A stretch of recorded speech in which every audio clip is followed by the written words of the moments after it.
आप चाहते हो बिल्ड होना, बनना लाइफ में?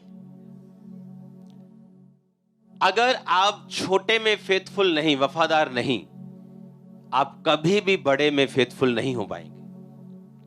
अगर आप 10 रुपए में वफादार नहीं, आपके पास जब 100 आएगा, आप कभी वफादार नहीं रहेंगे।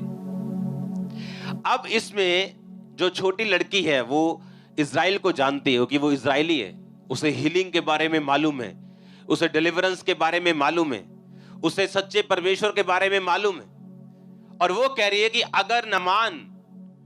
अगर मेरा बॉस किसी भविष्यद्वक्ता के, शमरोन के, किसी खुदा के दास के पास होता तो वह उसको उसके कोढ़ पे हाथ रखता, वो उसको उस कोढ़ से चंगा कर सकता था। और लिखा, नामान चांदी सोना राजे की चिट्ठी लेके इज़राइल के राजा के पास जाके बोलता है कि ये चिट्ठी आई, और जब ये चिट्ठी पढ़ता है तो उस राजा ने बोला होता है कि मैं कर्मचारी अपना नामान भेज रहा हूं, इसके कोढ़ को तू चंगा करना। कुछ प्रिंसिपल्स, कुछ बेसिक्स, कुछ बातें ऐसी हैं आपकी लाइफ में, अगर आप उन्हें नहीं अपनाएंगे, आप कभी लाइफ में ऊपर नहीं आ पाएंगे। कितने लोगों को आपकी लाइफ में आपने हेल्प की है कभी? अब ये छोटी लड़की कहां पे है इस समय? बंधुआई में नौकरी कर रही है, क्योंकि उसके अपने देश से उसको बांध कर जबरदस्ती लेके आया गया। हाँ या ना? उसकी मेंटालिटी कैसी हो सकती, शैतान कैसी कर सकता है कि अगर तेरा यीशु मसीह जीवित होता, यहोवा जीवित होता, तो क्या तुझे ना बचाता? अगर तेरा परमेश्वर जीवित होता तो तू इस समय नौकरी क्यों कर रही होती, झाड़ू पोछा क्यों कर रही होती? अगर तेरा यहोवा जीवित होता तो तुझे छुड़ा लेता। इसके बावजूद भी उसका फेथ परमेश्वर पर से कम नहीं हुआ था। और उसने कहा, अगर मेरा बॉस इज़राइल में जाए और वहां पे किसी खुदा का सच्चा दास हो, जो प्रेयर करे, इसका कोड खत्म हो सकता है। फेथ खत्म नहीं हुआ, विश्वास खत्म नहीं हुआ, जबकि उसकी लाइफ में पर्सनली शैतान ने अटैक किए हुए थे।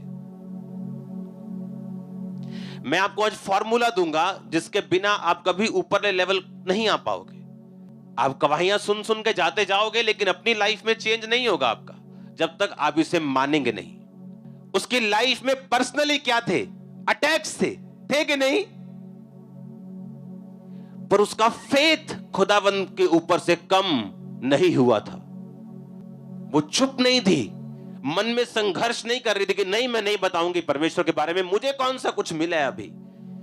जब यहोवा मुझे छुड़ाएगा तब मैं मैसेज भेज दूंगी कि आजा, तेरे को परमेश्वर चंगा कर सकता है। पर उसने कहा नहीं। अगर आप आज नहीं शुरू करेंगे, मान लो मेरे पास 300 रुपए है, मुझे लगता है यार 30 रुपए में तो दरी की सफाई तक नहीं होगी। 30 रुपए में क्या होगा? 30 रुपए में मैं खुदा के परमेश्वर वो 30 रुपए नहीं देख रहा, वो आपका हार्ट देख रहा है। आप फेथफुल है या नहीं? मैं आपको ये कहना चाहता हूं, यहां पर पैसा उसकी हीलिंग में काम नहीं आ रहा था। कितना पैसा था उसके पास? सोने चांदी और महंगे कपड़ों के वो ऊंट और गधे लाद के गया कि जो मेरी हीलिंग करेगा मैं उसे इनाम दूंगा। कई बार लोगों का पैसा उनकी प्रॉब्लम सॉल्व नहीं कर सकता। आप मत सोचें आप छोटे हैं, आप मत सोचें कि आपको अपनी प्रॉब्लम्स हैं। जब तक आप इस दुनिया में हो ये चलेगा साथ साथ। आप मत सोचें ऐसा। आप हेल्पर बने जिस भी पोजीशन में हो। पता है क्यों?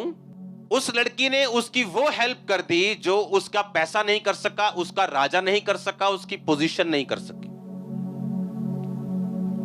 अब जब वो गया और हीलिंग लेके वापिस आया, उसका पैसा यूज नहीं हुआ। उसने कहा हीलिंग का कोई पैसा नहीं, भाग जा यहां से। उस लड़की का क्या हुआ होगा? उसको भी फ्री कर दिया होगा। हाँ या ना? जब आप जेन्युइनली किसी की हेल्प करते हैं, जहां पे वो अपनी हेल्प नहीं कर सकता, उसका पैसा नहीं कर सकता, पोजीशन नहीं कर सकता, उसका बॉस राजा नहीं कर सकता, लेकिन आपने उसकी हेल्प की। जब आप किसी की हेल्प करके जेन्युइनली उसको छुड़ाते हैं, जब आपका नंबर आता है आपको भी छुड़ाया जाता है। इस तरह से एक मिनिस्ट्री बढ़ती है, इस तरह से एक विश्वासी बढ़ते हैं। जब वो बोते हैं, हेल्प करते हैं जेन्युइनली। आप जानते हैं आज चर्चिस के कुछ मेंबर्स पे कर्स काम करता है उनकी लाइफ में। पता है क्यों? उनको मालूम है कि ये वाला बांस इसको पेंट करना चाहिए और वो कमाल का पेंटर है, पर वो कभी बांस पेंट करने के लिए नहीं है। आपको मालूम ये कर्स है? ये आपकी बढ़ोतरी के ऊपर एक धब्बा है, ये एक ब्लॉकेज है। जो गिफ्ट, जो ब्लेसिंग, जो पोजीशन, जितना भी खुदावंद ने आपको दिया है, अगर आप उसे चर्च में परमेश्वर के किंगडम के लिए यूज नहीं करते, आप खुद अपनी तरक्की में एक ब्लॉकेज हो।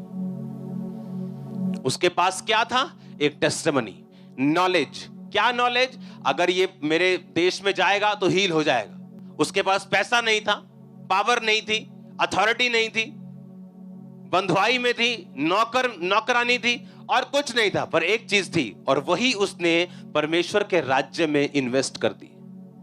और जब वो इन्वेस्ट हुई और जब वो बड़ी हुई, उसी बड़ी पौधे ने उसका छुटकारा दिया और वो भी अपने घर पहुंची। अगर वो लड़की अपने बारे में ही सोचती और कभी राजे से बात ना करती, कभी टेस्टिमनी ना देती, तो क्या होता? वो खुद सारी उम्र बंधुआई में रहती। आपका गिफ्ट, आपका पैसा, आपकी लाइफ, जो कुछ भी खुदावंद ने आपको दिया है, मेक श्योर आपका किंगडम के लिए यूज हो रहा हो। वो छोटा हो सकता है, 5 पैसे हो सकते हैं, 10 पैसे हो सकते हैं, वो सफाई हो सकती है, वो एनी गिफ्ट हो सकता है, पर वो वही बीज है जो आपने रखा हुआ है और आप पेड़ मांग रहे हो, और खुदा कहता वही बीज तेरे जेब में रखा हुआ है।